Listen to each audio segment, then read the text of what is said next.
Hello and welcome or welcome back. This is going to be a zodiac specific reading for Cancer. I appreciate your patience. If you've been waiting for your sign to show up, you are the last one out in this series. So I thank you so much for tuning in, lending your energy. Let's see what beneficial, supportive energies are stepping forward to let us know where your strength and support and influences lie. What does the universe want to tell us and the Cancer collective during this time? Hope you guys are all doing great. Here we have our first card coming out. We'll take that one as well. Under the deck, we have B, community. Now, I've been being harassed by a bee throughout the last two readings, particularly throughout Taurus. I don't know if you have a link to a Taurus. And in the pre-shuffle, you had two, humpback whale and, it was something pertinent. It'll step forward if it needs to. So here we have coming out with B, we've got orca whale and penguin. So two watery realm. Let's read B, community first. You are a powerful creator. Your work blesses everything that you touch. Be open to receiving sweetness. You are the queen of abundance. Is that right? Stepping up onto your throne. So let's read orca whale next. Adventure. Dare to do things differently. Sing your wild song. Manifest your travel dreams. Attempt the great journey with confidence. Be loyal. Friends and family are your treasures. Be brave. You are more powerful than you know. So it says you're a powerful creator, and now it says you're more powerful than you know. Especially friends and family are your treasures. Absolutely for Cancer energy, correct? And then we have penguin, authentic. Reach out to your tribe in times of need. Family gives you strength when you face the storm. Love your uniqueness, but trust it as well. You're full of surprises. Break free from others' expectations. Just be yourself. So yeah, if you are needing support this time, it says that you should not hesitate to reach out, and that family and friends, even family of choice, not only just origin, can be powerful for ourselves in creating some type of abundance and getting the sweet affirmations that you might need to be able to transform nectar into honey in your life. So somebody else got the milk and the honey during their, I'm not sure who it was, but in any event, yeah, there's community is important to you. You're creating something abundant for yourself, something sweet.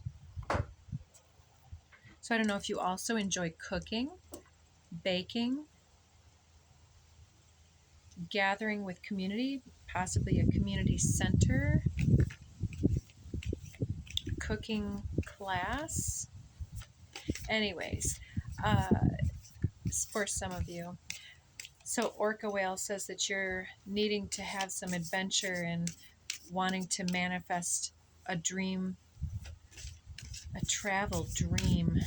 Where do you want to go? What do you want to do?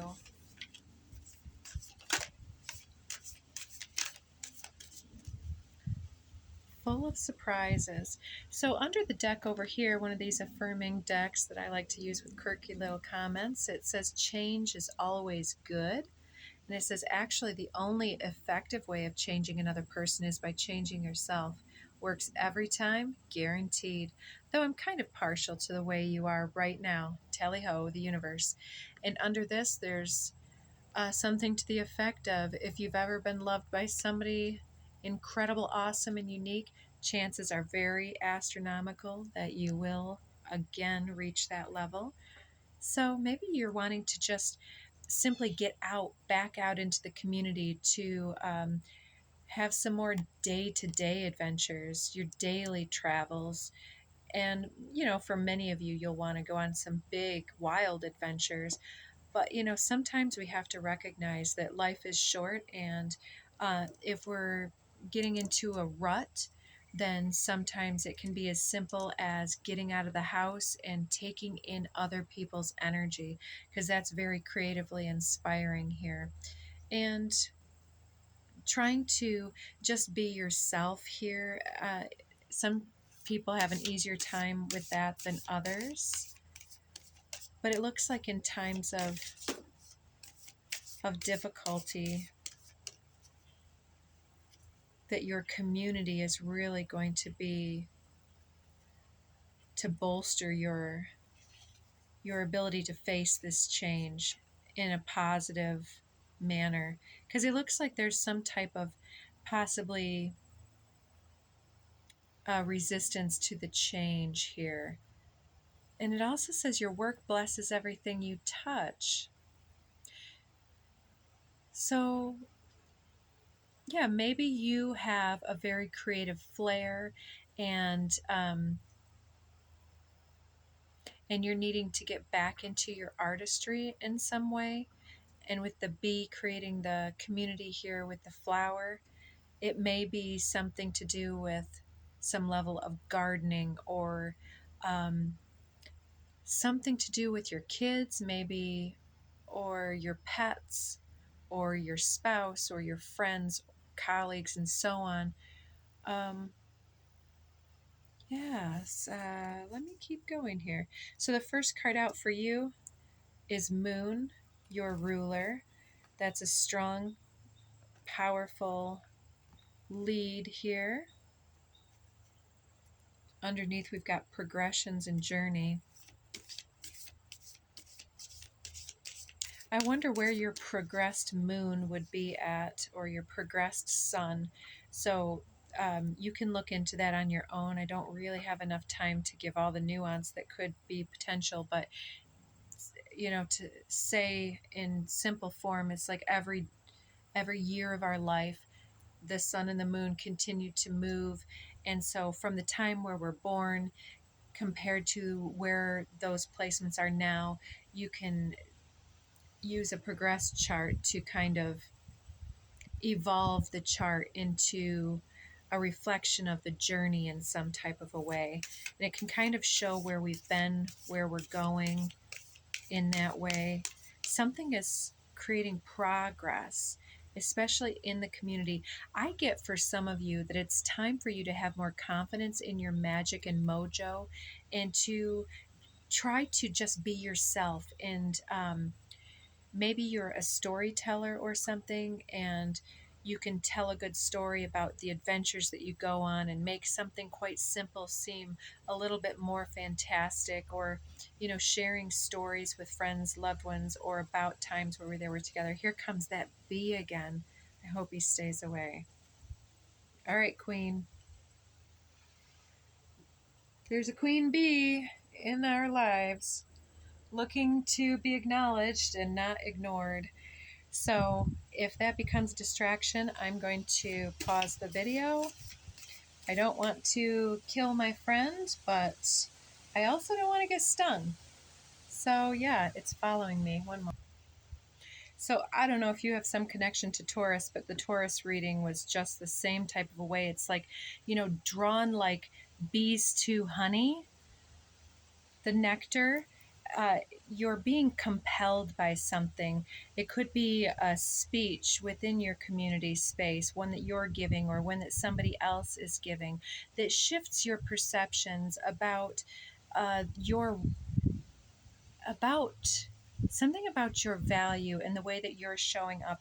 They're showing you to an aspect of yourself and helping you to align more fully and deeply with your own self, or you providing this for somebody else. But there's a lot of magnetism and attraction going on, and it doesn't have to be romantically inspired.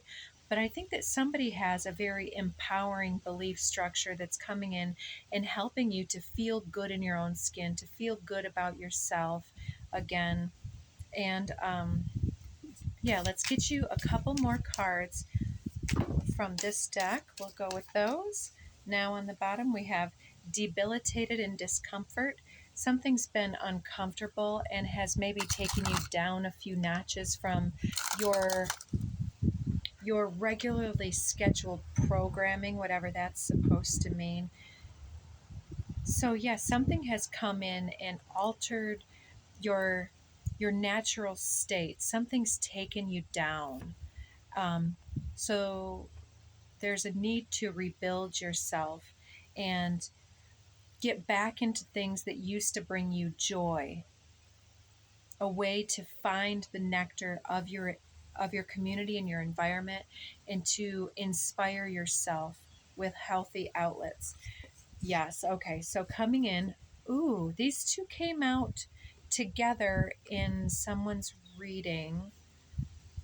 I cannot remember whose it was, um, but it was like the brainchild. And then I've shuffled like crazy, so I wish I remembered who it was for. But so this imagery here, it looks like the mandala is coming from the center of the crown and the third eye region. And then we have this Pallas Athene, and it was coming through in that reading as the brainchild of Zeus is Pallas Athene. And Zeus, despite all of his philandering and other things, he was one of the great benefic gods who expanded everything that he touched. And so Zeus has this complicated fatherly philandering reputation, and but also he's the one who spontaneously thought Pallas Athena into creation. And so it's like we're able to think something into creation, to conceive of a change, to manifest a travel dream or whatever it is, manifest some type of healing process with Chiron coming out. So this may have to do with your Chiron placements or some type of Chiron return phase that's been going on, ongoing in your life, something such as that, where your perception is really being expanded and we're able to break through limiting belief structures here to actually create sustainable change, to feel better in our own skin because something doesn't feel good, because change is always good. So there's something you may not have wanted to shift or change, or if you did want it, it's been slow in manifesting. But there's some discomfort here. And I kind of, that whole word play right there about the comfort zone. The comfort zone is often, it's the easy path in some ways, but also the hard path. There's this um, double-sided coin, double-edged sword type of a thing, with the comfort zone also being uncomfortable because we've become stagnant in some type of a way. And so there's also this warrior essence with this mask coming forward. It's like maybe we've been fighting something, fighting too long against our inner nature or something, hiding some aspect in some way. But I think that we're being told to fight for our right to be happy and fight for our power to create something for ourselves. Let's get a little bit more information with the influences here, sacred geometry, the building blocks of the situation, the influences, and what we have at our disposal to build on or to pay attention to here. That one. Just a couple more. Bees hanging out on the debilitated discomfort.